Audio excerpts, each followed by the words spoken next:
तळोदा बंद उद्या दिनांक 21 रोजी तळोदा बंदची हिंदुत्ववादी संघटनांची हाक।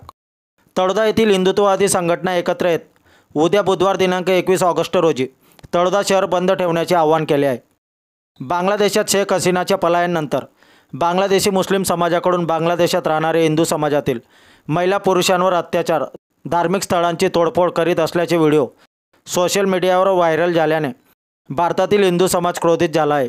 भारतभर ठिकठिकाणी बांगलादेशातील अत्याचार विरोधात बंद पुकारण्यात येत आहेत। त्या अनुषंगाने नंदुरबार जिल्ह्यातील तळोदा येथे उद्या बुधवार दिनांक 21 ऑगस्ट रोजी तळोदा शहर बंदसाठी हिंदुत्ववादी संघटनेचे कार्यकर्ते आज संध्याकाळी शहरातील व्यापारी दुकानदारांना बंदमध्ये सहभागी होण्यासाठी आवाहन करीत होते। यात हिंदू राष्ट्र सेनेचे अमन जगदीश परदेशी, किरण ठाकरे, चिंटू जोहरी तसेच विश्व हिंदू परिषदेचे मुकेश जैन, ऋषिकेश बारगड, शिरीष माळी आदी कार्यकर्ते उपस्थित होते।